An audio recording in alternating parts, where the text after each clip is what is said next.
So let's talk the road to 100,000. Your latest report from Bloomberg Intelligence says, hey, it's a possibility this year. How so?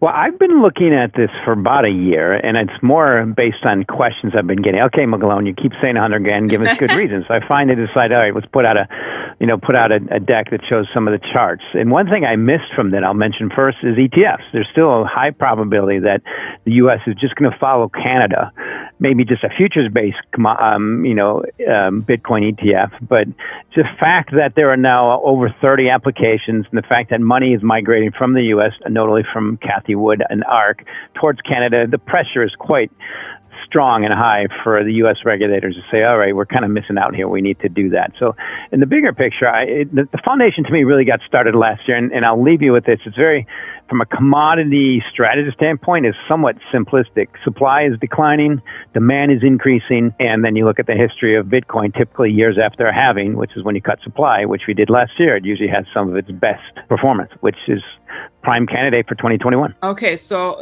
to that note and to that point, on the ETFs front, I mean, in order to move the needle, I mean, could you see that happening by year end? I mean, December's right around the corner here. Oh, yes. In fact, potentially by the end of October, but a futures-based ETF, meaning, kind of way you track most commodities, crude oil, corn, copper, everything. Most of those are tracked via futures, with the exception of gold, which are physically backed. So it's just a matter of time. And Gensler even hinted at that. And it'd be a nice little baby step for the SEC. So it makes sense. And that would open up, now futures-based might not be the best thing, but it's better than nothing. It follows Canada and just opens up that legitimization window for a massive amount of money inflows. And one thing I have to point out is, so if I had, kind of own your mistakes, and if I had just kind of booked a little more in Ethereum this year, I'd be at that 100,000 mark, because Ethereum's up the equivalent. If Bitcoin just catches up to Ethereum, of which there's been some ETFs launched in Canada, it would be at 100,000. In fact, it'd be close to 130. So I think that's part of the reason it's probably going to get there. And the question is when. Yeah. So first of all, Bitcoin has a history. It went up to 1,000 and held resistance there from like 2013 to 2017, and poof, bumps up to 10,000, gets a little bit overdone, and then held and locks in around 10,000 right till about the end of 2020. And then poof, it pumps up. 2019 and 2020 has its resistance, and once it breaks out about 10,000, it's more likely to go to 100,000. Yeah, now that's the history. And then you look at what's happening. The halving is cut the supply, and then you look at the simple macroeconomic things. The thing that I've underestimated this year is how much there's been disdain and outflows from gold, and people giving up on gold and going to Bitcoin and Ethereum, basically putting Bitcoin and Ethereum in the same bucket as gold. So as we speak, gold is down about 7% on the year, and Bitcoin's up almost 70%. Ethereum's up almost 400%. And to me, that's just this, the techie geeks inheriting the earth, taking over. I mean, sure you hear that a lot, but it's just happening, and it's that concept of 24/7 price discovery all the time, and Bitcoin's limited supply overtaking things like gold. And to me, that's really what's happened. Then there's the macroeconomic, and we can fully expect debt to GDPs, QE levels, fiscal and monetary stimulus to continue to keep an unlimited supply of fiat currencies, meaning that base of how you price Bitcoin should continue to have unlimited supply of fiat currencies. This is limited supply of Bitcoin, means the price must go up by rules of economics. You mean all the fundamentals that should have been supporting gold way above 2,000 an ounce, right, Mike? But to the point of, is Bitcoin taking a chunk out of gold?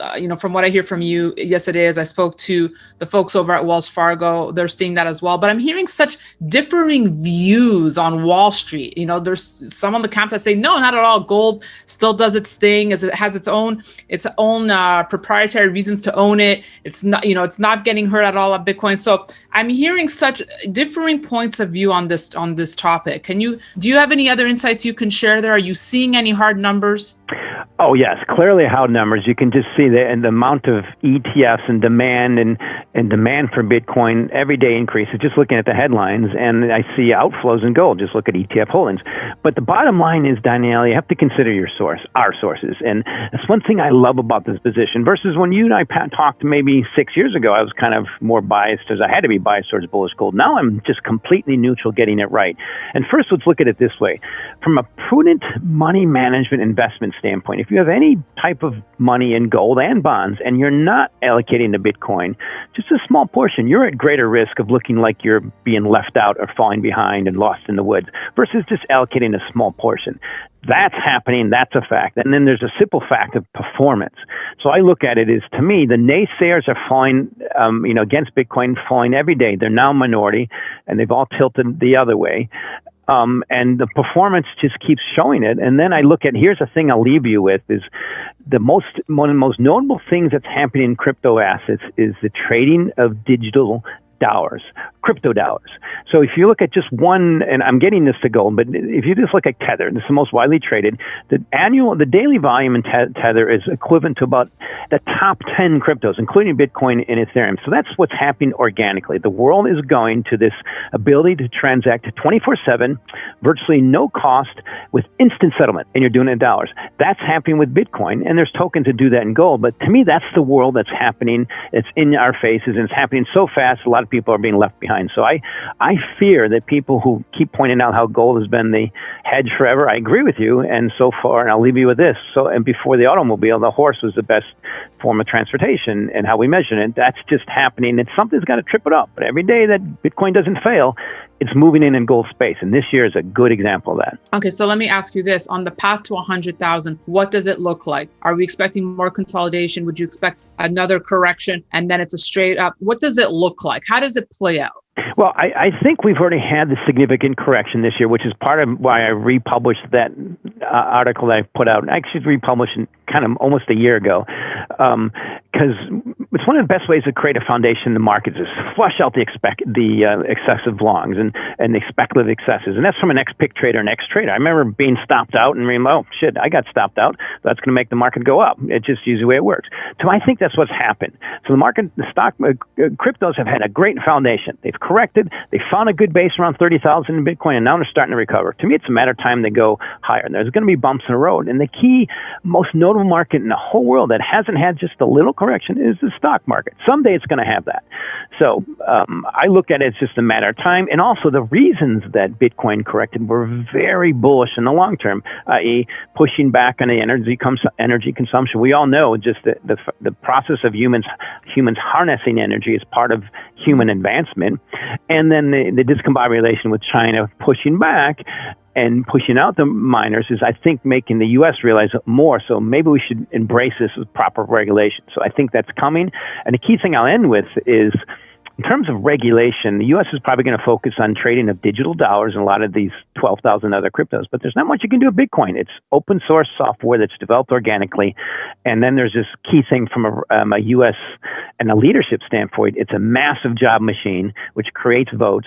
And like I said, it's creating it's really enhancing the dominance of the dollar on a global scale. And I think the U.S. is smart enough not to mess that up. To that point, I'm happy you brought up regulation because Ray Dalio came out saying, well, if Bitcoin is too successful, right, and I think 100,000 would label it definitely successful. If it's too successful, regulators are going to step in. They will stop it. And you're saying you can't stop it? It's almost impossible. So I've gone through those iterations numerous times. And how do you stop Bitcoin unless you change the laws in this country? We do have free speech laws, meaning the only way I see to really stop it is to ban the internet. Because if you put some kind of restrictions on it, I mean, I don't, but you can hold Bitcoin on your own wallet and and your own keys, and no one's going to know about it. It's just good luck, and it'll just migrate to other places that aren't pushing back. So I think that's and also key thing about that probability, Danielle. I've heard it for years. It's been declining every day. Now the fact that Ray Dalio says it, I think is a little bit out of context because he owns Bitcoin. In fact, he even says it's part of my gold diversification, which is a small portion of my portfolio. But he owns it. He's probably going to buy more. Every day that goes by, people like him tilt over the other way. There's one person still left. That's Peter Schiff, but he's he's getting crushed in his gold, and he just hasn't admitted that yet. But if you just added 1% of Bitcoin to that, on a dollar cost average basis, you might get fired by his clients pretty soon. But that's a key thing to remember. Probability of banning U.S. has been declining. Adoption and demand are increasing. Follow the trend. Okay, last point. If someone, if our viewers are watching and they're on the fence between Bitcoin or Ethereum, I know you're not a financial advisor, but what should you be looking at? How do you choose? Do you add both? Do you choose one over the other? Diversification. Exactly, diversification. The way I like to describe it is you can't, in a prudent money management way anymore, consider yourself a decent fiduciary if you have any kind of gold, and if you don't have Bitcoin in that bucket, the way I view it, that's my view. But you also have to have some Ethereum in there too. So the way I look at it is, performance instills competition. Ethereum has a lot of competition, but Bitcoin and Ethereum in the same bucket. How you weight it, I don't know. In the Bloomberg Galaxy Crypto Index, I like the way that does it, and hopefully that's going to migrate. But to me, they both belong in together. And I'm bullish all of them. I'm still bullish gold. I'm becoming very disconcerted, but they all belong in the same bucket together. And the key thing I'll leave you with, Danielle, people are starting to realize is this is a great diversifier, Bitcoin and Ethereum. And certain to people who hold portfolios of bonds, most notably in Europe, where they're getting 0 interest rate. Elon Musk said that his bank accounts get nothing. I mean, you got to default to TINA. There's no alternative. And what's really performing? Where do you see demand? And where is all the technology going? Where's the world going? It's going digital, and Bitcoin is becoming a global digital reserve asset in the world, rapidly going that way.